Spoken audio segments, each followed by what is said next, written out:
Hello and welcome to Unstress. My name is Dr. Ron Ehrlich.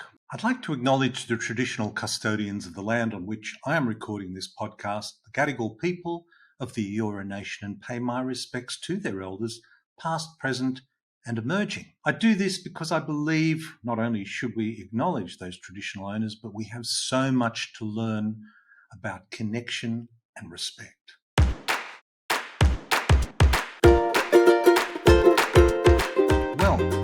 After a summer series of regenerative agricultural greats and speaking with Zach Bush just recently, or at least released that episode just recently, I thought this was a great opportunity to go to the coalface and talk to a farmer. But this isn't just any farmer. For anybody that has thought about leaving the urban environment and settling onto a farm and growing food and making a difference, well, today's guest has done all of those things. Nicola Harvey is an author. She's worked in the city. Well, I won't spoil what she's done, but she's worked in the city and made that change onto the farm and learnt a great deal in the process. She's written a book, Farm, The Making of a Climate Activist, and she shares many of those insights with us today. It's a wonderful discussion covering so many topics that I think are relevant to all of us, particularly those of us living in the city, but also obviously on the farm. I hope you enjoy this conversation I had with Nicola Harvey. Welcome to the show, Nicola. Thank you for the invitation. It's lovely to chat with you. Nicola, your book, Farm, the Making of a Climate Activist, it was kind of just before we came on, I mentioned that you're almost living the dream. This sort of thing that I fantasize about with my family, about moving from the city to the country. I wondered if you might just share with us, well, not just to the country, to the farm. I wondered if you might just share with us that journey, what you were up to before and how that brought you to that decision and how it's impacted on what you're doing now. It's so funny, isn't it? It has a romance, this idea of leaving the grind of the city and heading to the country. And I had that fantasy myself. I was living with my husband, Pat, who's Australian, in the inner west in Sydney. And we were very, very much ensconced in city life. We commuted to work. Pat was working as a property valuer and he was on the road driving for 5-6 hours a day, navigating the city.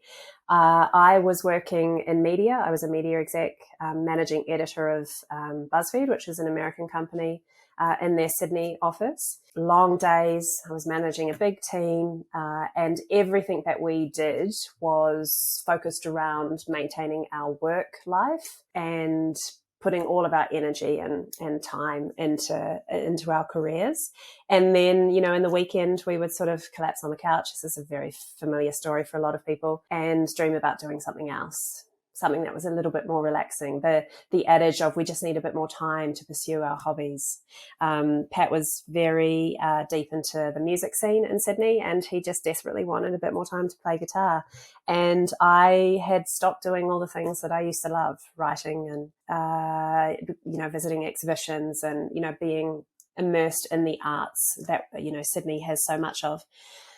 And so we started talking about what we would do next, career-wise. And it was around this time that we were also trying to start a family. And I suffered a miscarriage, which, was a tipping point moment for me. I felt very strongly that my body had sort of given up on me, and I had pushed it so far that I was starting to suffer some ill health. And the miscarriage was, from my point of view, a manifestation of that. And around this time, my father, who is a career farmer, has been in and out of farming his whole adult life, owned farms, leased farms.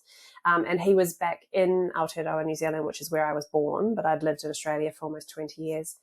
And he sort of flippantly suggested, why don't you come back? He had a lease property just north of Taupo in the middle of the North Island. And he needed some help. He was reaching that age where he wasn't physically able to do a lot of things on the farm. And he suggested, come back and rear calves, which we can go into. And we didn't really know what that meant. All we thought of was, as you've pointed out, this idea of change, leaving the city, of leaving the grind of work, and of reconnecting with each other and finding the time and space to start, pursuing our other loves and our other passions. And so we said yes to him.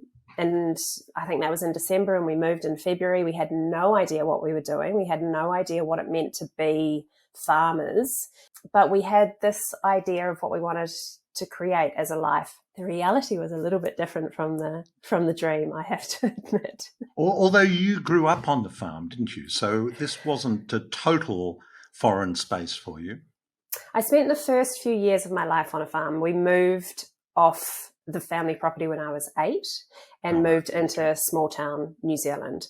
But in saying that, both sides of my family are farming families. So my mum grew up on a farm. Her cousins, who I write a little bit about in the book, they run and manage the big family farm in Hawke's Bay. So yes, I had a lot of exposure to farming, but that was the 1980s. And I was giving away my age. And where the farming industry is now is very different for a variety of reasons. So again, I had romanticized this idea of what life on the farm was like, because for me, in my childhood memories, it was vegetables in a huge vegetable garden. It was meat off the farm. It was a very social, very community orientated way of life.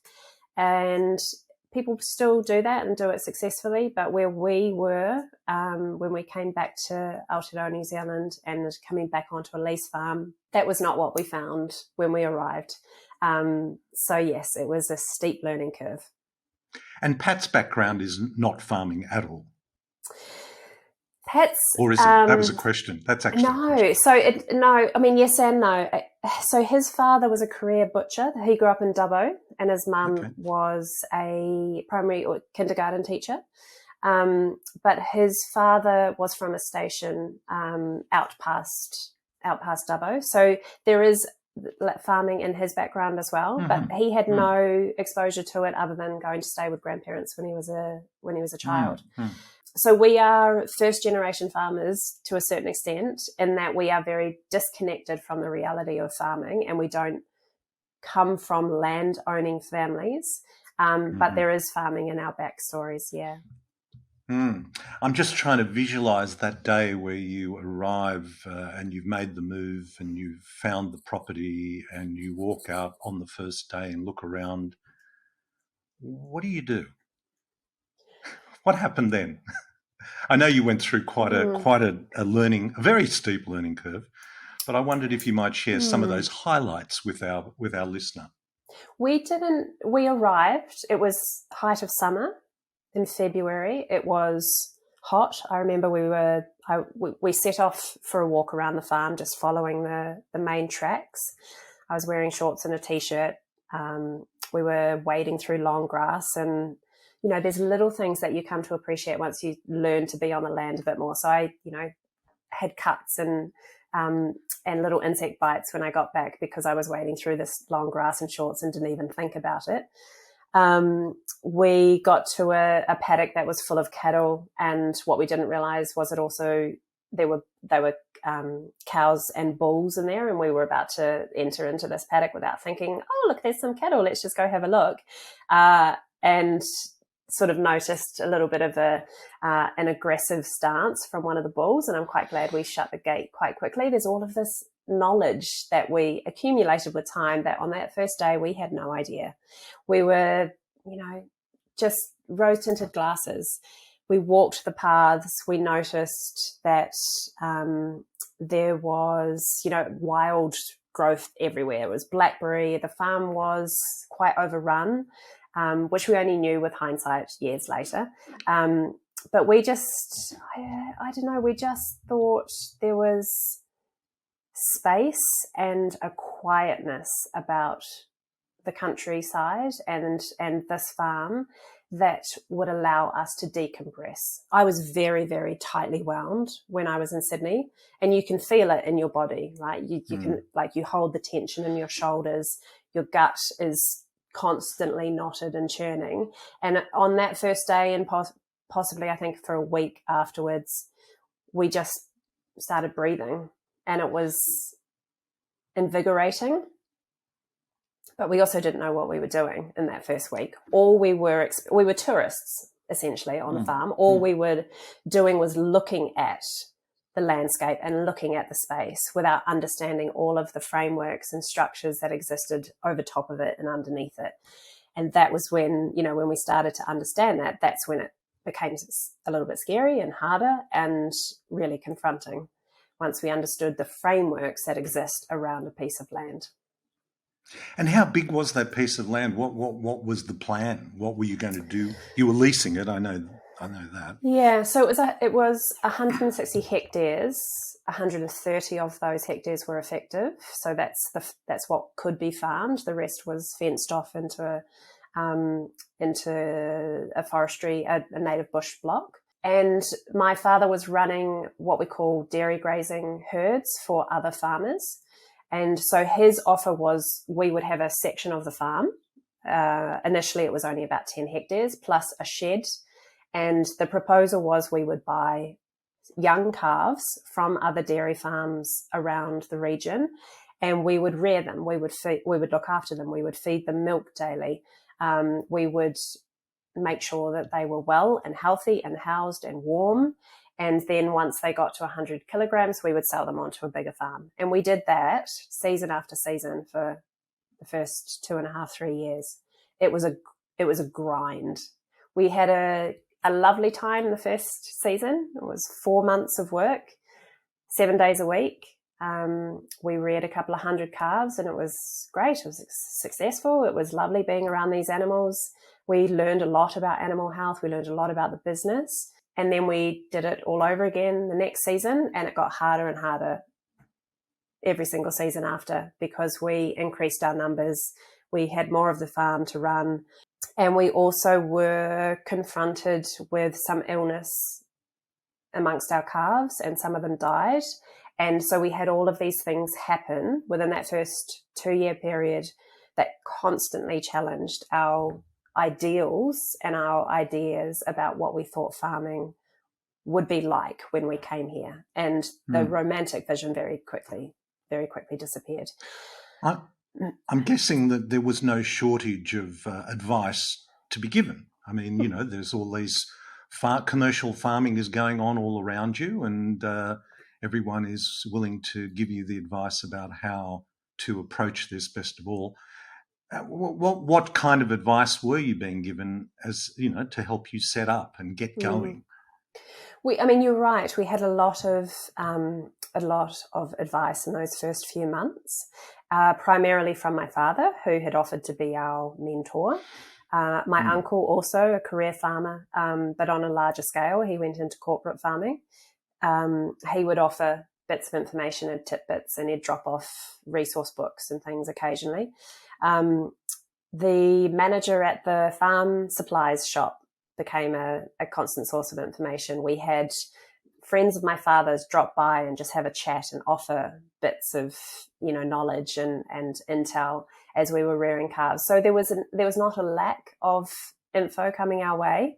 And for those first few months, we absorbed it all, and we took all of it on board because we thought this was how things are done.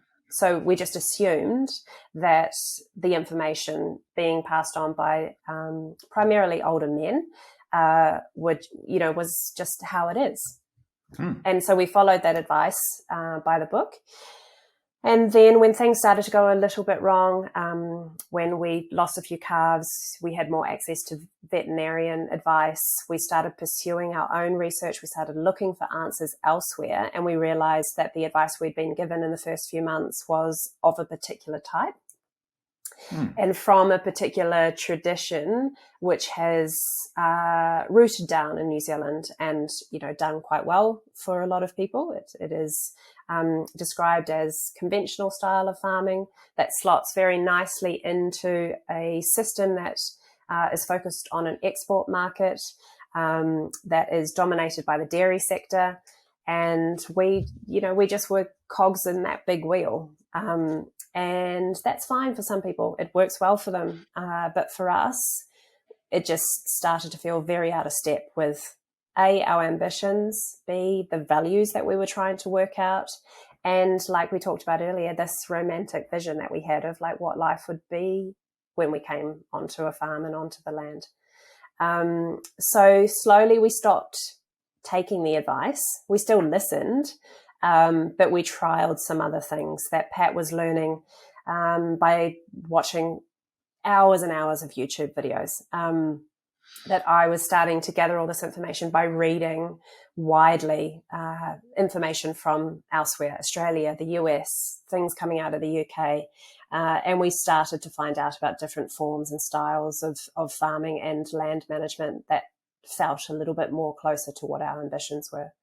And how did that differ from what you were doing or what you were being advised to do or what the majority of farmers in New Zealand and probably, I know for a fact, globally are doing? So the style of farming in New Zealand that is celebrated is probably best described as conventional farming. New Zealanders pride themselves on being the most efficient producers of dairy and red meat in the world. And to a certain extent, yes, that's true. There is efficiencies within the farm system that have been created by pursuing a science-based approach to farming. And depending on where you are in the country, that typically relies on grass-fed systems. So if you're a dairy or a red meat farmer, your animals aren't housed in barns. They're all in paddocks. They're constantly out in the elements. They're predominantly grass-fed, or so the brand goes. And that's 365 days a year. But, it's very different from the UK. But adding on top of all of that is a layer of processing and production on the land that allows them to keep this system of grass-fed animals going. So paddocks are constantly resown with new grasses. And with that resowing comes a lot of tractor work, comes a lot of seed purchases, comes a lot of fertilizer, pesticides, herbicides. There's a constant cycle that puts an imprint on the land that makes it incredibly productive. They grow a lot of grass. That grass is very rich and high in protein, so it helps with milk production and it fattens cattle effectively. And in some parts of the country, cattle are also fed winter crops. So again, it's a constant cycle of churning up the land, of sowing, of fertilizing, herbicides, pesticides, and on it goes. And it's a very heavy burden to put on the land. And it's done from the bottom of the South Island through to the top of the North. Not uniformly, but it is the conventional way of doing things. And that just started to rub us the wrong way. We were watching, our paddock faces rush off the, I'll do that again. We were watching the soil just rush off our paddock faces in big rainstorms, and the soil was disappearing in front of our eyes, and we thought, this doesn't feel right. We're watching that soil head straight down the hills and into the waterways that flank our farm, and the research that I was doing was looking at sediment loss and nutrient losses off the farms and wondering what impact that was having on the waterways. So we did simple things that was different, I suppose, to conventional farmers. And the primary one was we just refused to sow crops and sow new grass. We wanted to find out if we could farm in a grass-fed system without constantly churning the land up.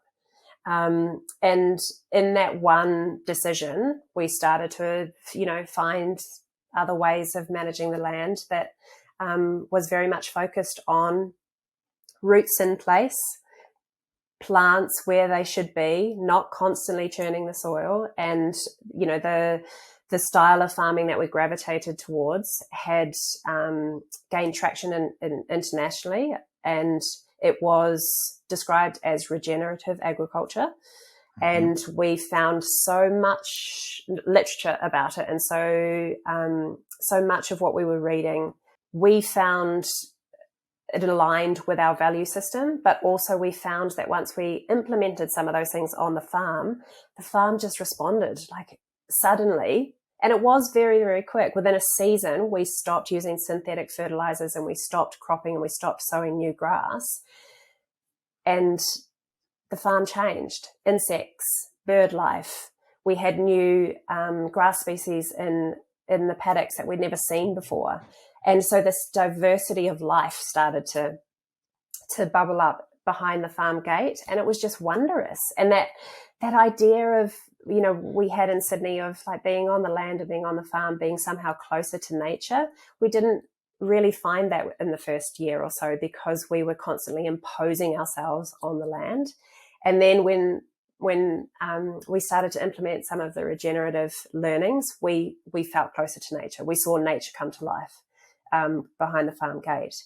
And there is a lot of criticism in New Zealand towards regenerative agriculture and the principles that are at the foundation of it. And, we were laughed at for not using synthetic fertilizers. We were told we would probably fail, cattle would starve in winter. And we have proven all the naysayers wrong. But it is interesting when an alternative pushes up against conventional farming, how much the industry will fight it. And so, we knew we needed to find a few allies that were more closely aligned to our way of doing things. And that took a while. I mean, I've heard it said that one of the biggest exports of conventional farming is the soil from the properties that are farming that. I mean, if it rains and there's no cover, off goes the soil. And it's so interesting to hear you use the word science-based, because that's often probably the best marketing term one could possibly use. It kind of justifies, like saying Hail Mary before you do anything. Once you've said science-based, or in medicine we say evidence-based, everything else is accepted as the truth. But things turned around from that point. I'm just intrigued about how the community around you. You've mentioned, you were naysayers, but I'm just intrigued what the objections were. Was it just different? There are still objections. There are many. So I think the most vocal objectors to this idea of regenerative agriculture stemmed from those who had a vested interest in ensuring that New Zealand's productivity did not drop. So to put it into context, New Zealand's economy is propped up by agriculture. There's no way around that. We rely on a huge portion of the GDP coming from export earnings. And there was a fear from some big industry players that if regenerative agriculture, which we know can result in a drop in yield, really took flight in New Zealand, that our productivity would go down, and that for many there was a fear that the GDP contribution would also drop. So one of the biggest criticisms of regenerative agriculture when the term was first used in New Zealand widely was that it would destroy our economy. I mean, these are some grossly wild claims about the impact of a style of farming, but that was a real sense of fear that if you start doing things differently on big farming systems, you will start seeing a drop in productivity and a drop in yield. And there was a lot of fear that meant that the economy would start wobbling. And then you have vested interests in the farming sector around, the use of fertilizers, the use of seeds, the use of inputs in general. And regenerative agriculture tends to not rely so heavily on all of those inputs. And therefore, there were associated companies who foresaw a drop in revenue because farmers potentially would stop using their products. So there was a lot of fear mongering that went on, especially for the first year or so. And then, some of the biggest criticisms were from spokespeople with scientific backgrounds who were critical of the drop in fertilizer use, saying that the soil quality would reduce and that we would just be mining the minerals in the soil if we weren't using fertilizers. And so again, it promotes this sense of fear that if you pursue regenerative agriculture, you're going to do a disservice to the land and the farm, and your business as a farmer will start faltering. We haven't found that to be true at all. In actual fact, our cattle are doing far better in terms of growth metrics than at any other point in our farming career, when we were using all of the fertilizers and we had winter crops on, and we were doing things in a more conventional way. So it was there was a lot of fear mongering, and I think that sort of scared a few people off admitting or at least trialing some of the regenerative techniques that we found incredibly helpful. But once we started meeting other farmers in our own region and nationally, we started hearing stories about the fact that many of them were trialing these things out the back paddock and not talking about it for fear of criticism from their neighbour or fear of criticism from someone down the road who they, played rugby with, or, whatever the social connection was. There's so much trepidation that exists in New Zealand as a cultural symptom of not wanting to be seen to be different, not wanting to be seen to fail, not wanting to be out of step with the general mass. And that really, I think, is a interesting cultural phenomenon that exists in farming especially. And I think it's shifting slowly. There are more and more farmers who, through regulatory pressure, or they have seen the first wave of regenerative farmers come out and talk publicly about the successes, and they realise as they're heading into ever hotter summers and more volatile weather patterns and conditions, that they need to change their farming system in order to create a lot more flexibility and a lot more resilience within the farm. And some of the regenerative techniques that we've trialled and that have been shared among farmers in New Zealand gives them the tools to do that, to be more resilient as the weather conditions change. As you said, those big rain patterns, they're sweeping topsoil straight off the face. And when you try and grow plants on that same paddock a year later, you're not going to have the nutrients there because they've been swept away into the water. So that it's starting to shift and it's doing, but I do think that a lot of farmers are still doing it quietly, waiting to prove their own point. Yeah. How long into your journey? So you left Sydney at one point, you spent a year or two following the conventional farming path and then had an epiphany and moved on into the regenerative. How many years are we talking now in this timeline? So this is our 5th year here. 5th year. So probably the last 2 or 3 years of the last 2 or 3 years. It's so interesting to hear you because I think I said this to you before we arranged this to talk, was that I'm often so fascinated by the similarities in land management, holistic land management and holistic healthcare. And here you have this science-based / evidence-based, and you've got all these key opinion leaders and product champions telling you without using the inputs, I'm just you won't succeed. I would think as a farmer, it would be so liberating to free yourself up from the need for fertilizer, pesticides, fungicides, herbicides, seeds. These inputs must cost a lot of money every year.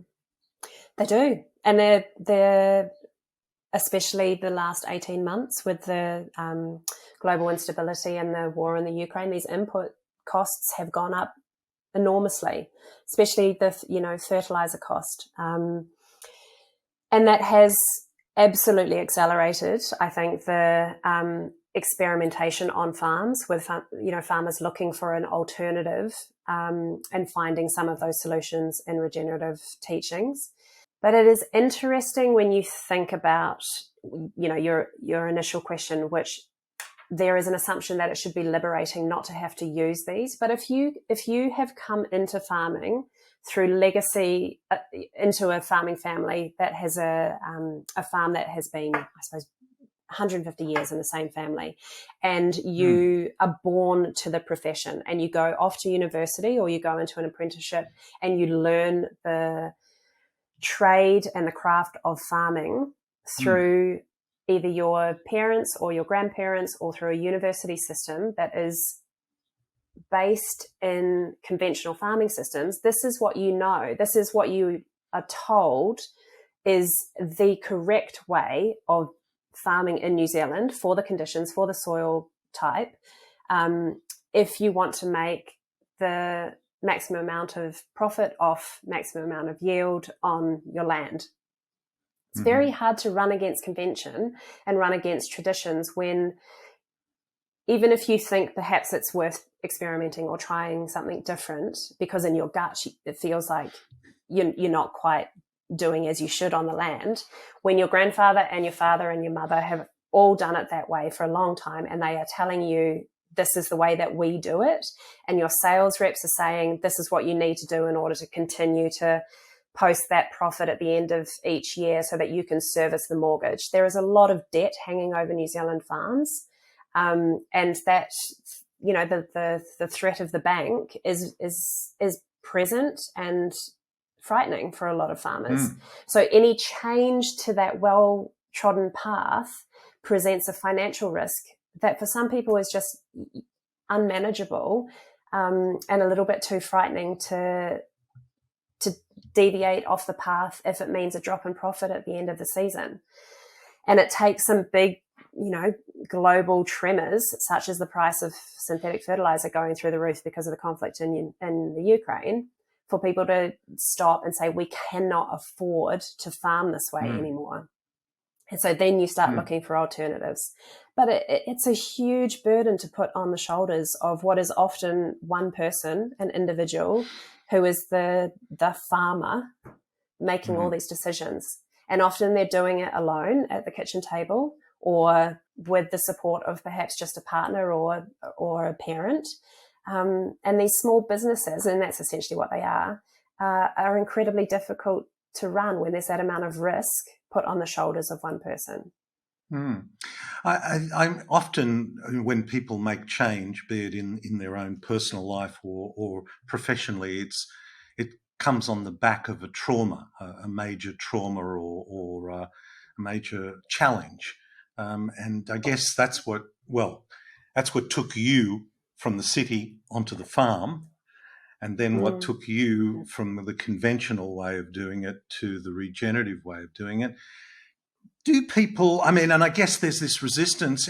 Have you found on the land that getting together, like people in the city have book clubs, you know, and they get together and discuss a book and, you know, regularly share their view on one book.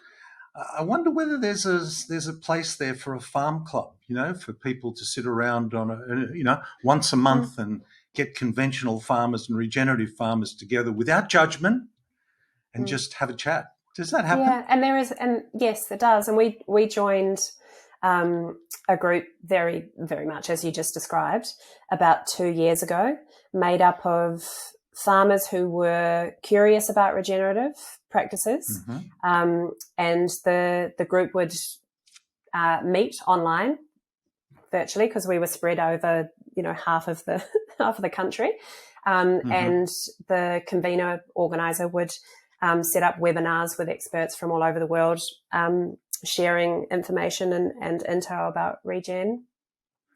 And then every 6 weeks or 6 to 8 weeks, we would meet in person and do a farm visit and learn a little bit more about some of the changes that other people and other farmers were implementing on their specific property.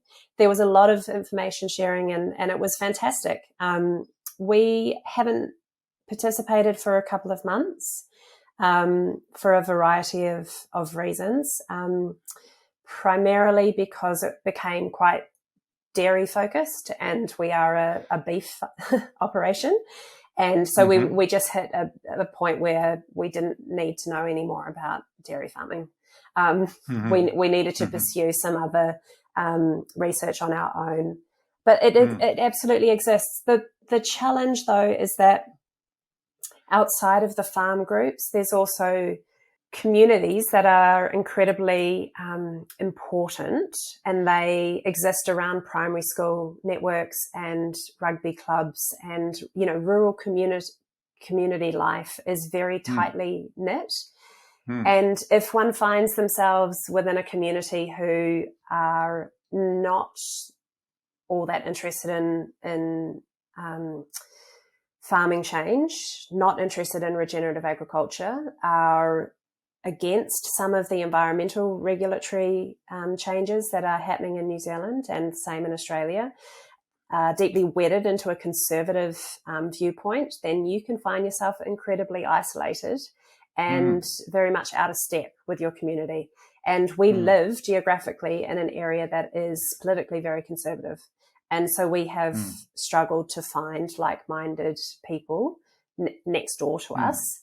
Lots of, lovely people, great people, but, a true and real connection with a sense of common purpose has been difficult to find here. It is true, perhaps the world over, that traditionally farming in rural communities have been conservative. And I think there is a cultural shift happening because suddenly the rural landscape is becoming a contested site with folks like me who are moving out of the city and into rural landscapes, bringing their values and their ideas with them. And so there's a lot of tension that exists around whose traditions and whose cultural values are dominating in some parts of rural New Zealand and other parts of the world, actually. You mentioned the word environment, and I know you've become an activist, and it's an interesting thing now that so many people are focused on the environment and see farming as part of the problem, and yet it could also be part of the solution. And you've chosen cattle farming on top of that, which is copping a lot of flack. How have you reconciled this environmental focus? And is farming the problem or the solution, or is it both? That's a big question. And isn't it interesting that farming as a term is used as a catch-all? Because what constitutes farming, and even cattle farming, in various parts of the world is very, very different. So farming cattle in parts of Australia also includes the feedlotting process. Farming cattle in America is rangeland and prairie grazing and also a feedlot system. In the UK, it's tiny plots of land with small numbers of cattle. It's such a fraught question that you ask, but I will try and answer it nonetheless. And remind our listener about feedlot. I mean, we know, a lot of my listeners will know, but just give us what feedlots are so we can put that into perspective. Yeah, so there are various ways in which cattle are farmed for the red meat trade. In New Zealand, we tend to fatten all of our cattle on grass in paddocks on large farms for their entire life. Their life is still relatively short in the grand scheme of things. It's 2 years, 2.5 years for most animals. And then they are sent to a processor and they become part of the red meat trade. In a large portion of Australia, because of climatic conditions and soil quality and how and when grass is available, the presence of droughts, there's a number of different mitigating factors. Cattle and breeding herds are often on big stations, raised on grass or fodder of various green descriptions, and then at a certain point in their life, the young animals are sent to feedlots. Feedlots are a quick and efficient way of fattening cattle on supplied food, which is primarily a mix of grains and silage and hay. It might be canola, oats, a mix of various high protein food sources that the cattle are acclimatized to over a certain period of time, weeks and months, and then their portions are increased day in, day out. and they get to the end of their life at around 24 months and they are sent off to the processor. That is typically how red meat is finished in Australia, and the vast majority of meat sold in supermarkets comes through the feedlot system. It is a confronting vision to visit those big feedlots. Tens of thousands of cattle are housed in pens and fed grains daily. It is how Australia is kept in red meat, and in fact how most of the world is kept in red meat. And it sits uncomfortably with a lot of people, including me. As a cattle farmer, I just would not send cattle into a feedlot system. But in saying that, as you know, I strongly suggest people read my book, because I have made decisions in my farming career that now don't sit well with me, because we have to constantly weigh up all of these ethical and financial conundrums and try and balance the scales. So feedlots work in Australia because there is demand for red meat, and the presence of that volume and number of cattle that satisfies that demand on the grasslands and the rangelands of Australia puts too much of a burden on the land.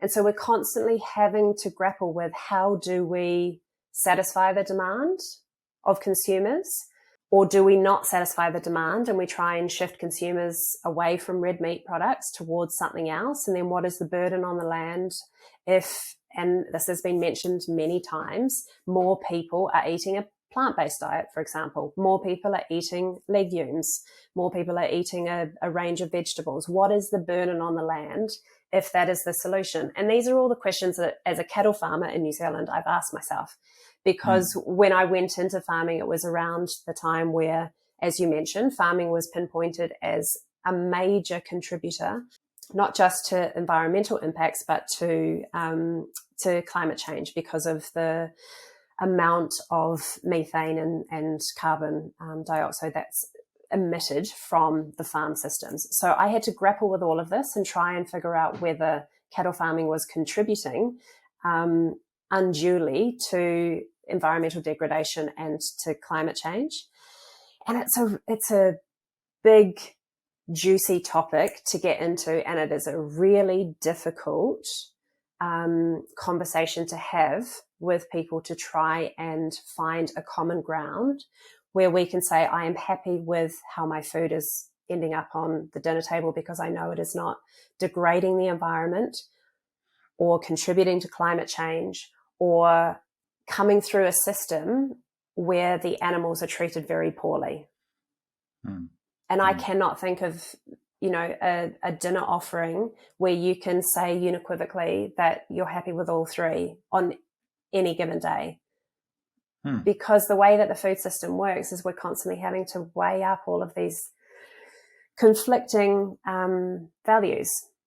And it's a tough one. I mean, I now consider myself an environmental activist, yes. My activism comes through the way that I farm here, but also through my role as a writer and a journalist and a producer, of sharing other people's stories, of trying to find common ground for frank and honest conversations that don't come with anger and accusation, which often happens in the food space at the moment, where people would prefer to eat a plant-based diet and not eat animals because they don't want to be eating from a feedlot system, or they don't want to eat from an intensified system, or, whatever the argument is. But my role as an activist is to say, well, we've got to have these nuanced conversations, and you've got to see multiple sides of the story in order to make a decision that doesn't place an undue burden on just one thing. That might be the environment, or it might be a community, or it might be the water system, or whatever it is. It's about trying to find a balance. I know I feel like I'm answering in a very esoteric way, but I am happy to say I am a cattle farmer now, because having cattle on this land here where I live means that I can use them to enhance the environment. And I do that because I use them to capture their manure and their urine, which is a natural fertilizer. And it means I don't have to use synthetic fertilizers. And the way that we manage the stock around the property means that we can create this beautiful, lush grass system that in the end puts nutrient-dense, delicious food on the table of locals in New Zealand, because we don't export our meat. We don't rear them or fatten them to a weight that means that they head off into the export market. And we're doing it in a way that is creating a lush environment on our farm. And I can feel good about that. And I can share some of those teachings and those learnings with community members who are welcome on our farm and who have a vested interest in seeing the farm thrive. This is what I love about your book, Nicola, is because these are issues that I think we all are grappling with, but you've put yourself at the coalface. I mean, you have literally put yourself at the coalface and taken it beyond just an intellectual discussion and actually made your whole life around it. And I think that's what I find so compelling about the about your book and your story. So you know, this is, I mean, and it's music to my ears, because regenerative agriculture is something we've talked a lot about on this program. In fact, our whole summer series has been revisiting some of the legends in this space. So this is absolutely music to my ears, but also the fact that you're so at the coalface here of doing it. And you've been on a very steep learning curve over the last 5 or 6 years, which is an incredibly short period of time in the scheme of things. Veganism's been an interesting emerging space, and this plant-based meats. I mean, when one looks at the label of these products, I think it's fair to say that well-meaning people have become the foot soldiers for the ultra-processed food industry, and unwittingly so. They, definitely well-meaning, I have no doubt. But when you look at the ingredients, it's quite shocking to see. It takes ultra food processing to another level. Also, another area of interest is things we have to learn from our First Nations people, and lessons about how they approach the land is a really interesting part too. How has that impacted on your approach as well? It has. We're in a part of the country, the land here is within Ngāti Tū Wharetoa's rohi, which their tribal area. And the farm flanks a waterway which is managed by a hapu that has a marae just down the road. So a hapu is a kinship group within the tribe. And they have embarked on a very ambitious restoration project to restore the wetlands alongside the farm. And because of that, we've had a lot to do with the group that is restoring it, and we have come to understand what their aspirations are for the land that we farm on. And that has sparked another process and journey of discovery for both Pat and I to understand their ambitions and to understand what our role is within that. And it fits very seamlessly into the regenerative conversation, yet often gets passed over, I think, because it's about understanding a different set of knowledges and a different tradition, and how land is valued by the Māori hapu down the road is very different to how we see the land, and how especially conventional farming have managed the land. And I think the one strategy, for want of a better word, that really resonates with me, that we've talked often with the hapu about, is this idea of mokopono thinking, so thinking for your grandchildren. So you make business decisions based on what your grandchildren will benefit from. That idea of the 100-year plan, that idea that we are stewards of the land here now, but that doesn't mean we own it, nor do we have a right to reap all of the profits or to draw everything we can from it now in this time. And I think slowing that process down and understanding that the decisions we make from an environmental, from a climate change, and yes, from a business and profit point of view, the decisions we make now must be for the benefit of our grandchildren. And it's a very long stretch of time to think through. But if when you come to work closer to nature, you understand how long these processes are anyway. Changes that we made 24 months ago, we're only starting to see the benefits of now. And that's a far longer cycle than most people living in the city, get to appreciate in their work life. And then when you stretch that out even further and start thinking across 100 years, it really changes the dynamic around, what it is that we're doing here on this land. And it also is incredibly freeing, because this constant need to own and to control and to impose ourselves on land felt just out of step for me when we first arrived. And learning perhaps a Māori perspective, or understanding more about Te Ao Māori, which is a worldview, and understanding that we are just lightly putting our footprints on the land now, and the next generation will do the same, and the next generation will do the same. That idea that you can never truly own land is incredibly freeing. And I think that is a concept that can be used and applied in other parts of our life very easily. It's not just specific to farming and to managing the environment.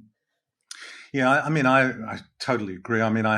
We do this acknowledgement to country at the beginning of every show, and I actually have said the reason I do that is not only to pay my respects, but we've got so much to learn about connection and respect, and connection with the land and connection with each other and respect for all of those things. It's also interesting that one of our guests that I've had on, Charlie Massey, he's a legend. You talk about enabling versus domineering nature, but he talks about the human social cycle as arguably being the biggest challenge here, because it includes how farmers think, how consumers think. What can we do as people living in the urban environment to be part of this process? What advice would you give us in the urban environment, having been in both? What can we do? Again, it's probably a lesson that I've had to learn the last couple of years in trying to understand what the Te Ao Māori viewpoint would be in managing the land. And it just comes down to actually listening to others' point of view, and to not imposing your will or your opinion on others when it's not warranted. And there is a tendency to have very strong opinions in this day and age. Everyone, loves to be right and to win the argument on Twitter. But we will struggle to make any substantial change if we don't actually appreciate that there are different ways of living on this planet, and of managing land, and of creating food systems. And the best advice that I would have for anyone living in the environment is, your viewpoint is not the only viewpoint. You have to understand the context in which you are going into when you are imposing your opinion about food and how it should be made or produced, and to take the time to listen to alternative viewpoints, even if they are vastly different from your worldview. They might be conservative in nature or political viewpoint or whatever it is. And I think that very much applies to some of the conversations that exist around veganism and plant-based diets. I can appreciate the sense of urgency that some people feel that we desperately need to shift the dial on the food system. But we also need to understand the nuance and how food systems actually come into being because there are communities that rely on the income that are generated. There is land that is better suited for livestock than it is for vast broadacre crops of soy and corn. There is a beautiful grey area that we can explore if we just take a breath and we listen to someone else's point of view, and if we understand that the knowledge hierarchy that exists in the world is no longer dominated by just one Western thought, that there are multiple viewpoints that we can consider, and we can be richer and probably a lot happier and more informed if we just listen to others. Well, that's a great note for us to finish on, Nicola, because it's been a pleasure to listen to you today, and it's been a pleasure to read your book, and I couldn't recommend it highly enough. It really covers so many issues that we all need to engage with. So thank you so much for joining us today and sharing your story and your wisdom with us. Thanks for the opportunity. I enjoyed it. One of the things that fascinates me about holistic land management is the similarities between it and holistic healthcare. And the word holistic conjures up all sorts of images for people, but it's a word that I've been very connected with for over 40 years of my professional career. And while people may think of it as being some new age philosophy, it actually just happens to be the way the human body works, and it just happens to be the way the planet works. And if you are listening to this, so both those things are relevant, then I think a holistic approach is what we all need to be engaged with. It's so interesting to hear Nicola talk about science-based approach of conventional land management. Doesn't that sound familiar? An evidence-based approach is the way healthcare is delivered in, we hope. And as we've made the point on this podcast many times, there is a great difficulty in establishing the difference between evidence-based marketing and evidence-based medicine. And a new term that I'm embracing is evidence-informed.